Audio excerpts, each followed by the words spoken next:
आजाद भारत के इतिहास में आपातकाल को एक काला धब्बा करार देते हुए प्रधानमंत्री कार्यालय में राज्य मंत्री डॉक्टर जितेंद्र सिंह ने कहा है कि प्रधानमंत्री नरेंद्र मोदी की लोकतंत्र के प्रति उनकी प्रतिबद्धता ने इन घावों को भरने में काफी सहयोग किया है। डॉक्टर जितेंद्र सिंह रविवार को जम्मू क्लब में इंटेलेक्चुअल सम्मेलन को संबोधित कर रहे थे। प्रधानमंत्री नरेंद्र मोदी का हवाला देते हुए डॉक्टर जितेंद्र सिंह ने कहा कि 1975 में लगाए गए आपातकाल ने लोकतंत्र को कुचल और दबा दिया, लेकिन लोकतंत्र भारत के डीएनए में है और यही कारण है कि देश आजादी के बाद के सबसे अंधेरे दौर से सुरक्षित बाहर आ सका।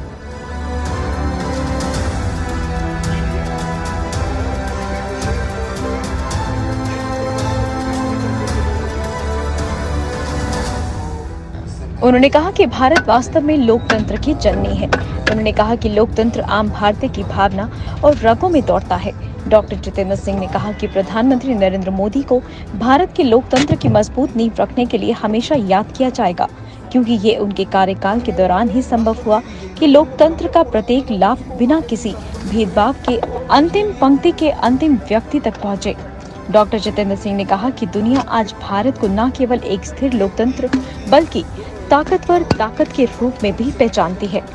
उन्होंने कहा कि ये पीएम मोदी की हाल ही में संपन्न अमेरिका यात्रा से स्पष्ट हुआ, जब अमेरिका ने भी सभी द्विपक्षीय संबंधों में भारत को एक समान भागीदार के रूप में स्वीकार किया।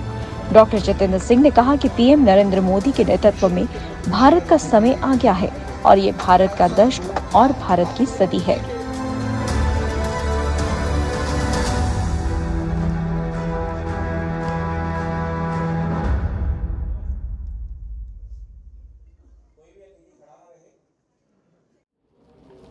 हमारे 17वीं लोकसभा के साथी और संसद में जिस स्थान पर यह आयोजन हो रहा है इसका प्रतिनिधित्व करने वाले पूर्व में रह चुके हमारे अध्यक्ष, ऐसे हमारे वरिष्ठ नेता माननीय श्री जुगल किशोर शर्मा जी, भारतीय जनता पार्टी के वर्तमान में प्रदेश महामंत्री विबोध जी, इस कार्यक्रम का आयोजन करने वाले राकेश गुप्ता जी, मेजर जनरल साहब और विशेषकर जो इस कार्यक्रम के नायक हैं पंडित चंद्रमोहन शर्मा जी, मुकार सेठ जी, एडवोकेट रमेश जी, अरुण जी। ये कार्यक्रम आपको समर्पित है और सच पूछिए तो आप ही के कारण हम यहाँ एकत्रित हुए हैं। इमरजेंसी के उस कालखंड को स्मरण करता हुआ ये कार्यक्रम आपको समर्पित है। एक जीवन काल गुजर गया चंद्रमोहन जी के साथ, रमेश जी के साथ, ये हमसे सीनियर भी थे और इनकी बात सुनकर के मुझे भी लगा कि मैं अपनी बात एक व्यक्तिगत प्रसंग से प्रारंभ करूं। मेरा नया कॉलेज में दाखिला हुआ था और मुझे एमबीबीएस की सीट अलॉट हुई चेन्नई में, जिसे उस समय मद्रास कहते थे। अब 16-17 बरस की उम्र में बहुत ज्यादा बाहर जाना कभी अनुभव नहीं था, तो कैसे रहेगा। तो हमारे एक सीनियर हुआ करते थे विक्रम जी, चंद्रमोहन जी और दूसरे लोग जानते हैं, जिनको परिचय ना हो तो उनके लिए आसान हो जाएगा कि हमारे वर्तमान में जो संचालक है डॉक्टर गौतम नेगी जी, उनके छोटे भाई, दुर्भाग्यवश वो इस संसार में नहीं। तो मुझे कह लगे कि नहीं, आप चिंता नहीं करो, मैं इसकी व्यवस्था करता हूँ। तो उन्होंने अपने पिताजी से एक पत्र लिया। उनके पिताजी स्वर्गीय ओम प्रकाश नेगी जी संचालक थे। वो पत्र लेके मेरे घर आया, मुझे कह लगे कि आपने कुछ नहीं करना, आपने ये पत्र लेकर के केवल झंडे वाला चले जाना। तो दिल्ली में जब झंडे वाला में गया तो वहां से एक और पत्र उन्होंने दिया। तो उन्होंने कहा कि चेन्नई में जो समय मद्रास कहा जाता है, चेतपट एक बस्ती है, कॉलोनी, वहां पर संघ का कार्यालय, आप वहां चले। तो वहां जब पहुंचे तो सूर्य नारायण राव जी, जो गुरु जी के समय के थे, उनको दक्षिण भारत में संघ की स्थापना करने की जिम्मेदारी उन्हीं को दी गई थी। उनके सुरु जी कहा करते थे। मैं अक्सर उसके बाद भी उनसे मिलता रहा। मेरा आखिरी उनसे मिलना 2014 में हुआ, 2016 में उनका स्वर्गवास हो गया। बड़े ही वो बुद्धिजीवी स्वभाव के थे। तो उन्होंने मुझे कहा कि ऐसा है कि जहां तुम्हारा हॉस्टल है उसके सामने हमारी युवा शाखा लगती है। उसे हाई कोर्ट शाखा भी कहा करते थे, क्योंकि मद्रास की हाई कोर्ट हिंदुस्तान की दूसरी सबसे पुरानी हाई कोर्ट थी कलकत्ता के बाद, और वो बड़ा प्रसिद्ध डेस्टिनेशन रहा करता था। तो वो भी विद्यार्थी है आप ही की तरह। मैं उनसे कहूंगा कि आपकी पूछताछ करते रहे, अगर कोई जरूरत पड़े तो आप उनको बता देना। तो धीरे धीरे उनके साथ संबंध बन गया। आयु में वो बड़े थे सबके सब। तो फिर एक अंडरस्टैंडिंग हुई। वो कहेंगे साहब आप गणेश पहन करके जब आते हैं घर से तो बस में सारे मुड़ मुड़ कर देखते हैं, तो क्यों ना हो कि तुम्हारे पास एक अलमारी है तुम्हारे कमरे में, तो ऊपर का दराज खाली है, उसमें हम अपने कपड़े लेकर आएंगे, गणेश यहां से पहन कर जाएंगे। अब ये रूटीन बन गई। वो सुबह आते, तब मैं कॉलेज जाने की तैयारी में होता, वो वहां से गणेश लेके अपने को गणेश पहन के चले जाते। जब वो वापस जाते हुए मैं चाबी अपनी दरवाजे के ऊपर छोड़ जाता। उस जमाने में इसी तरह से हुआ करता था। तो वहां जब आते तो खुद ही ताला खोल लेते, अपने गणवेश वहां छोड़ देते और अपनी दूसरी ड्रेस पहन के चले जाते मेरी अनुपस्थिति में। तो एक दिन ऐसा हुआ कि वो नहीं आए। एक दो दिन गुजरे, मैंने सोचा कि शायद कोई कॉलेज का टूर इत्यादि होगा। फिर लगभग 3 दिन के बाद एक बड़े वरिष्ठ व्यक्ति आते हैं, लगभग 6:30 बजे। वो मेरे हॉस्टल का दरवाजा खटखटाते हैं। मैंने खोला, बोले आपका नाम जितेंद्र सिंह है? बोले यहाँ पर कुछ युवा लोग आया करते थे आपके यहाँ रोज सुबह। सब आते थे, लेकिन अब तो कुछ दिन से नहीं है। कल हम यही बताने आए हैं कि उनके बारे में पूछिएगा भी मत, क्योंकि 3 दिन पहले इमरजेंसी डिक्लेयर हुई। जब वो यहाँ से कपड़े बदल करके गए शाखा में, आप तब तक कॉलेज चल चुके थे। पीछे से रेड हुआ और सबके सब वो हिरासत में ले लिए। और अब आप ज्यादा पूछताछ ना कीजिएगा, नहीं तो आपका भी वही हश्र होगा और आपकी परीक्षा आने वाली।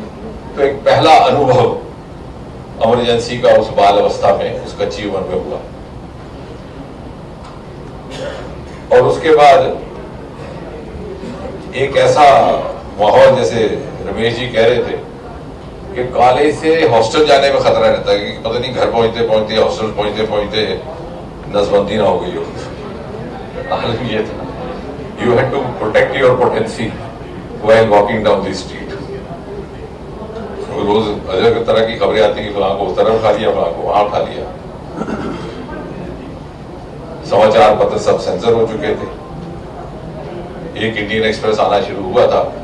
कुलदीप नायर जी को, जो संपादक थे, वो तो जेल खाने चले गए थे, लेकिन रामनाथ गोयनका जी को हार्ट अटैक हुआ था। जो मालिक थे कलकत्ता में आईसीयू में थे। जब वहां से डिस्चार्ज हुए तो पहले सीधे आए बहादुर शाह जफर मार्ग। उन्होंने कहा कि मैं देखता हूँ इंदिरा गांधी क्या करती है, मेरी प्रॉपर्टी है, मैं करूंगा। उन्होंने पहली बार एक ही हमारे पास सूत्र था इंडियन एक्सप्रेस का। और फिर तरह तरह के समाचार होते। और इतना खौफ का माहौल इसलिए भी कि जो हमारे आइकॉनिक स्टूडेंट लीडर्स थे उस समय के, अरुण जेटली जी इत्यादि, जब पता चलता कि वो भी जेल खाने में, इसका मतलब था कि कोई भी सुरक्षित नहीं। तो कौन कहां से किससे बात करे, कहां कोई जाकर के सुना दे, इसी की शंका रहती। एक दूसरी दिलचस्प बात हुई उन दिनों, एक स्टूडेंट फेस्टिवल। अब आपको सुनकर के हैरत होगी कि सरकार की ओर से कहा गया कि एक सेंसर कमेटी होगी, जो जो वहां पर कार्यक्रम आइटम्स होंगी वो पहले सेंसर पास करेगा। और ये सख्त हिदायत थी कि कोई प्रत्यक्ष अथवा अप्रत्यक्ष रूप से इमरजेंसी की ओर इशारा ना हो। अब उसमें मेरी भी एक प्रस्तुति थी। तो जब मेरी बारी आई तो मैंने कहा साहब मैं कुछ उस तरह का प्रस्तुत नहीं करने वाला। मैं साहिब लुधियानवी का पुराना फैन हूँ। उनकी एक नज़म लेकर आया, वो भी 1950 की। तब तो इमरजेंसी किसी ने सुना नहीं, तो उन्होंने मुझे वैसे ही छोड़ दिया। तो वहां पर जो एक सदस्य कह लगे नहीं, we know he is into poetry, ऐसे कह। तो बाद में जब मैंने वो नज़म पढ़ी तो घर जाके सबने उसको इमरजेंसी के साथ ही डिलीट किया, और जो इस तरह का खौफ का माहौल था। और मुझे फिर सबने कहा कि तुम 2-3 दिन जरा लो प्रोफाइल रहो। तो मैं दिल चाहता है कि वो पंक्तियां कुछ आपको सुनाऊं और आपको याद आ जाएगा। वो था कि जब काली सदियों के सर से रात का अंजर ढलकेगा, जब काली सदियों के सर से रात का अंजर ढलकेगा, जब दुख के बादल पिघलेंगे, जब सुख का सागर छलकेगा, जब अंबर रूहों के जांचेगा, जब धरती नगमे गाएगी, वो सुबह कभी तो आएगी। और जिस सुबह की खातिर हम युग युग से मर मर कर जीते हैं, जिस सुबह के अमृत पीने को हम जहर के प्याले पीते हैं, इन भूखी प्यासी रूहों पर कभी तो कर्म फरमाएगी, वो सुबह कभी तो आएगी। और फिर आखिर में कहता है कि माना कि तेरे मेरे अरमानों की कीमत कुछ भी नहीं, मिट्टी का भी है मोल मगर इंसानों की कीमत कुछ भी नहीं। इंसान की इज्जत जब झूठे सिक्कों में ना तोली जाएगी, वो सुबह कभी तो आएगी। तो वो साहिर का शुक्र है और 1950 का शुक्र है कि वो बगैर सेंसर के निकल गई। लेकिन एक और बड़ी बात जिसका शायद यहां पर बैठे लोगों को एहसास ना हो, ये सब जो हमारे मित्र बैठे हैं, रमेश जी, हमारे चंद्र मोहन जी, सेठ साहब तो थोड़े हमसे सीनियर थे, ये वो लोग हैं जिनको कोई कारण नहीं था कि वो संघ और जनसंघ के साथ जुड़े रहते। There was a huge temptation to deviate। इनको नेशनल कॉन्फ्रेंस भी बुलाती थी, इनको कांग्रेस भी बुलाती थी। मुझे कहने में कोई संकोच नहीं। 96 के दशक में जब यहाँ पर नेशनल कॉन्फ्रेंस की गवर्नमेंट बनी तो हमें भी बुलाया जाता, हमें मजाक किया जाता है, पढ़ लिख करके कहा संघियों के बीच में बैठ के जाके सेलिब्रेशन उस चीज की करनी है। ये वो लोग हैं जिन्होंने 50-60 वर्ष एक विचारधारा को सींचा है अपने समर्पण से, अपने त्याग से। 2014 के बाद तो सभी हमसे जुड़ गए, अब तो एक ही रहा, लेकिन उस समय कोई वजह नहीं, खासकर जम्मू कश्मीर तो कोई वजह ही नहीं। अगर रिटायरमेंट के बाद भी किसी को शौक आता तो नेशनल कॉन्फ्रेंस ज्वाइन करता, कांग्रेस ज्वाइन करती। मैंने भी नौकरी छोड़कर यहाँ आया तो मेरा भी मजाक लगे करने, भी चले कहा। और इन लोगों ने तो उस समय, और यकीन जानिए 70 के दशक में खासतौर से बांग्लादेश की जंग के बाद इंदिरा जी का कद इतना ऊंचा हो चुका था कि दिल्ली में कांग्रेस का बोलबाला था, और 75 में चूंकि अकॉर्ड हुआ, इंदिरा शेख अकॉर्ड, तो यहाँ पर शेख हुआ। और इसलिए हमने इन सज्जनों को इसलिए भी नमन करना है कि जैसे गालिब का शेर है कि एक हुआ दीवाना, एक ने सर कांधे से फोड़ दिया, कैसे कैसे लोग थे जिनसे रस्म वफा की बात चली। एक हुआ दीवाना यानी मजनू, एक ने सर फोड़ दिया रांझा, ऐसे ऐसे लोग थे जिनसे रस्म वफा की बात चली। ये वो लोग हैं, विचारधारा पर कैसे कायम रहना है, कुछ हासिल हो कि ना हो। और ऐसा भी नहीं है कि दूसरी तरफ विकल्प नहीं थे। चंद्रमोहन जी भी वकील थे, रमेश जी भी वकील थे, होनहार थे, करियर की फॉर्मेटिव स्टेज पर थे। जब जाकर के कहीं इनको एमएलसी बनाए तब बन जाते, एडवोकेट जनरल भी बना सकते थे।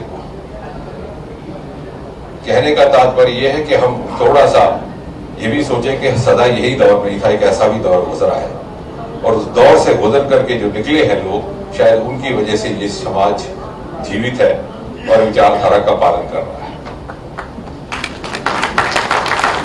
अब सवाल ये है कि हम ये दिन मना क्यों रहे हैं, बहुत लंबी बात ना करके और ना ही कुछ दोहराते हुए, क्योंकि बहुत सी बातें कह दी गई। अरुण जी ने बड़ी अच्छी तरह से बातें रखी, उनके परिवार का योगदान। अब क्या चमन जी अगर नेशनल कांग्रेस में ना जाते, चले जाते तो उनको कोई वहां पर मंत्री पद ना मिलता। ये कुछ ऐसी कठोर बातें हमें बैठ करके सोचनी होगी। कई बार हम बात भी सुनते थे, उनको ऐसे उनको ऑफर भी जाते थे, लेकिन एक एक दो दो लोगों ने अकेले, अब इन्होंने बात की हिंद समाचार वाले जगत नारायण ने, कितनी कुर्बानी दी उन्होंने। कोई खास बहुत बड़ी मजबूरी नहीं थी, छोटे मोटे इश्तिहार देने थे इंदिरा गांधी के, ये बातें घर जाके गौर से सोचने की है। ये एक बहुत बड़ी संजीदा विषय है कि उस समय जैसे कहा था जेपी नारायण ने, she asked you to crawl and you begin to, she asked you to bend and you begin to crawl. Indira ने तो सिर्फ ये कहा था कि सिर झुकाओ, तुमने रेंगना शुरू कर दिया। ये प्रवृत्ति फिर से ना आए, पहला संदेश ये है।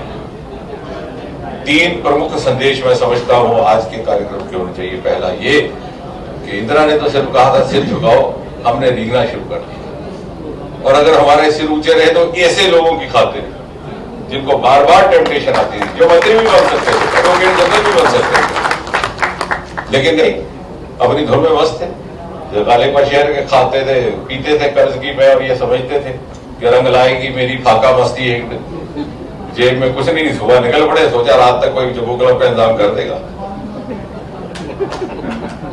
ये जुनून जो देश के प्रति था, उस लक्ष्य के प्रति, उस कॉज के प्रति, उसने इस सारे वर्ग को जिंदा रखा। और ये दोबारा ना हो पाए, इसके लिए हमें सतर्क रहना कि कोई भी नेता, कोई भी नेतृत्व अपने स्वार्थ की खातिर, अपने वंशवाद की खातिर देश के लोकतांत्रिक मूल्यों, उसकी सांस्कृतिक परंपराओं से खिलवाड़ ना कर पाए, ये स्मरण कराने की आवश्यकता है। क्योंकि 48 वर्ष गुजर गए, एक पीढ़ी गुजर गई, जो बहुत सारा 70% समाज इस वक्त 40 वर्ष से कम अवस्था का है। तो आप ये समझ सकते हैं कि आज की 70% जनसंख्या भारत की ऐसी है जिन्होंने इमरजेंसी को ना देखा, और शायद थोड़ा बहुत सुना हो, क्योंकि सोशल मीडिया में उसका जिक्र नहीं होता, क्योंकि वो तो वही जानते हैं जो सोशल मीडिया में आता है। पहला ये। दूसरा कि एक बार इमरजेंसी के द्वारा वो बात सिद्ध हुई जिसका उल्लेख इत्तेफाक से प्रधानमंत्री मोदी जी ने परसों अमेरिका में किया। उन्होंने कहा democracy is in India's DNA. अब ये सुनने बड़ा अच्छा लगता है, बड़ा अच्छा वक्त फिक्र होती है, क्योंकि आजकल हमें सोचने का भी समय नहीं, पढ़ने का भी समय, हम इतने व्यस्त हो गए देश सेवा में और समाज सेवा में। इसका पहला प्रमाण 1977 में मिला। चुनाव लड़ा गया, कोई बहुत बड़ा कैंपेन नहीं, कोई बैंड बाजा नहीं, कोई जनसभाएं नहीं, नियंत्रण इस कदर कि आप किसी को कह भी नहीं सकते थे कान में भी कि इंदिरा जी के खिलाफ वोट डालना, कांग्रेस के खिलाफ। जैसे अभी बताया रमेश जी ने कि इसी बात पर, या अरुण जी ने बताया कि इसी नाम से आप अंदर हो जाते, एक दूसरे से कोई बात नहीं करता था, बिग ब्रदर वॉचिंग, इस तरह का माहौल था। और ऐसे में 1977 का चुनाव हुआ। हिंदुस्तान का वोटर चुपचाप गया और ऐसा निर्णायक उसने मतदान किया कि सरकार तो हटी, इंदिरा जी रायबरेली से हार गई, संजय अमेठी से हार गई, अपनी व्यक्तिगत सीटें भी ना बचा सकी। अर्थात इस देश के लोकतंत्र को जीवित रखने के लिए किसी नेता की आवश्यकता नहीं है। इस देश का लोकतंत्र हिंदुस्तान के आम मानस में बसता है, उसकी रग रग में बसता है, उसकी रूह में बसता है। और उस समय तो इतना ऐसा माहौल बन गया था, अलग अलग चर्चाएं होने लगी कि साहब शायद इंदिरा जी ठीक कर रही है। बहुत से ऐसे बुद्धिजीवी लिखने लगे।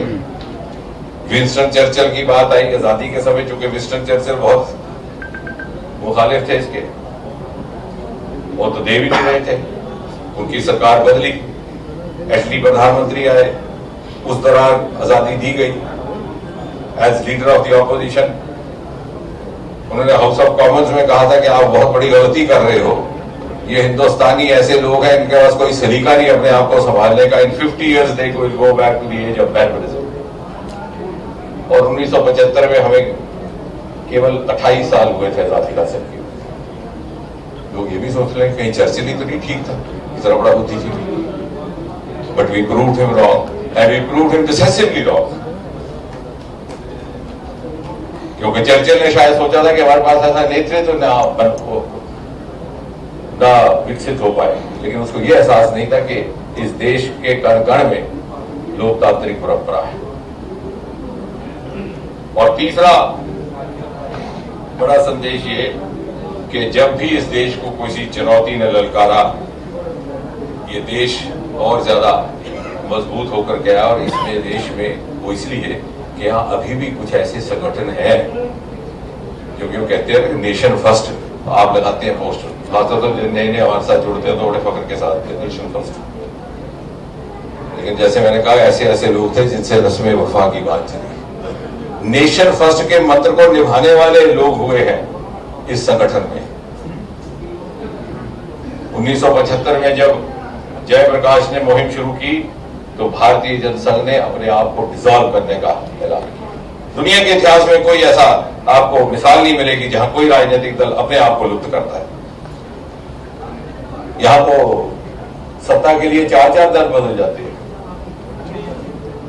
वाजपेयी जी, अडवाणी जी के आगे जब ये बात आई कि ये समय आ गया है देश के लोकतंत्र को बचाने के लिए हमें जेपी के हाथ मजबूत करने हैं, तो बिना किसी दूसरी बात कहे हुए जनसंघ को डिसॉल्व करने का हो। नेशन फर्स्ट जो आज हम लिखते हैं ना पोस्टर में, आप जाके हमारे कार्यालय में देखते हैं। जो शायद नए लोग आए वो सोचते होंगे इन्होंने एक बहुत बड़ा नारा गढ़ा हुआ है। ये गढ़ा नहीं है, ये जन्मा है। ये उस जननी से जन्मा है जिसने इसको निभाया है, अपने आप को लुप्त किया। और फिर जेपी सोशलिस्ट थे। 75 से पहले कोई बहुत ज्यादा उनको जनसंघ या आरएसएस के बारे में कोई बड़ी अच्छी धारणा नहीं थी। पंडित जी को याद होगा, चंद्रमोहन को लाठी चार्ज हुआ, नानाजी देशमुख ने उनके सर पर लाठी लगने लगी थी, ऐसे बाजू रखी, उनकी बाजू फ्रैक्चर हो गई। बाद में जेपी ने नानाजी देशमुख को कहा कि आपने मेरी वजह से बड़ी तकलीफ उठा दी। तो आप जानते हैं जेपी ने क्या कहा, नानाजी ने क्या कहा, वो है नेशन फर्स्ट। उन्होंने कहा कि नहीं, मैंने तुम्हारे लिए नहीं किया, मैंने देश के लिए किया, क्योंकि इस समय जरूरत देश को तुम्हारी है। ये पूरी की पूरी मूवमेंट जेपी मूवमेंट के नाम से दुनिया में मशहूर हुई है। अगर जेपी पर कोई असर पड़ जाता तो मूवमेंट पिछड़ जाता। और फिर कुछ ही दिन बाद एक समारोह में जयप्रकाश नारायण ने बिना संकोच ये कहा था कि मुझे आरएसएस और जनसंघ के बारे में जो गलतफहमी थी उस पर मैं पशेमान हूं। इस प्रकार का समर्पित संगठन, और तब था क्या हमारे पास, हमसे तो लोग बात करते हुए डरते थे कि हमारी कहीं ट्रांसफर ना हो जाए। बहुत से जीव हाल में भी मौजूद होंगे। लेकिन और फिर जहां एक तरफ हम लुप्त हुए, 77 के बाद जब जनता सरकार बनी, ये जो मैंने 3 प्रमुख संदेश दे रहा हूं उसमें तीसरा ये है कि ये वो संगठन है जिसने पालन करके नियम बनाएंगे। नारे पहले नहीं बनाए, हमारे डिक्टम बाद में बने।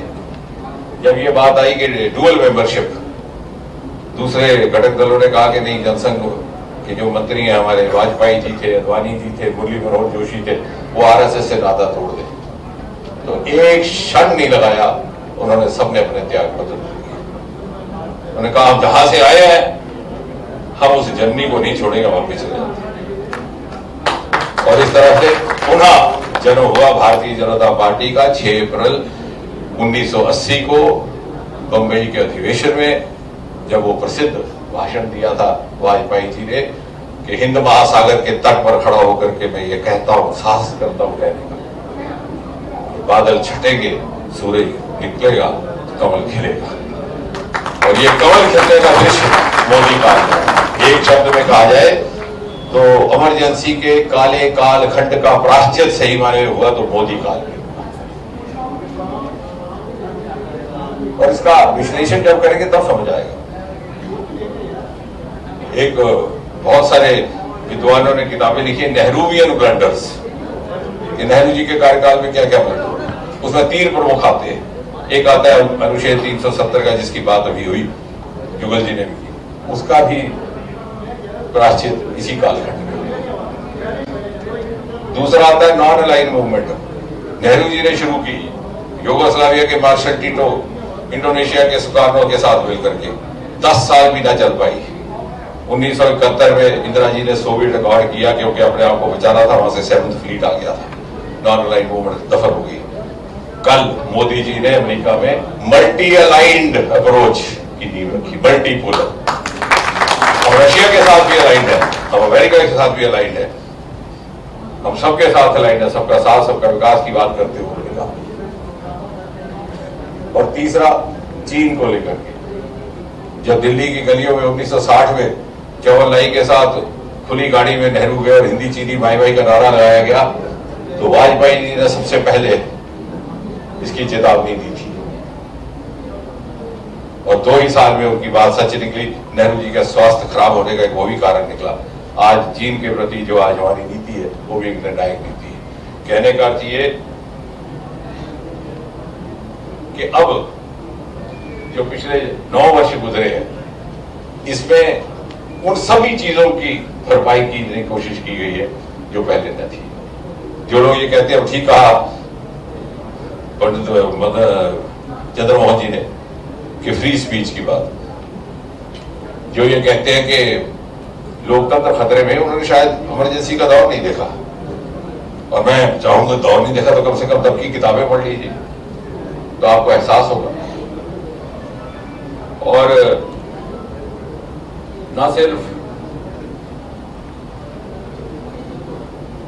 गणतंत्र लोकतंत्र क्या होता है उसको दूर जाके देखने की आवश्यकता नहीं है। आपकी जितनी सारी भी योजनाएं हैं, जैसे जुगल जी ने कहा कि गिनाने लगो तो सारा दिन लग जाएगा, चाहे वो उज्ज्वला है, चाहे किसान आवास योजना है, मकान की आवास योजना। किसी से पूछा नहीं गया कि तेरा दीन क्या है, धर्म क्या है? ये भी नहीं पूछा कि तुमने हमको वोट दिया था कि नहीं दिया था। अगर 2014 में 74 हवाई अड्डे थे इस मुल्क में, आज उसकी संख्या दुगनी हो गई है 148।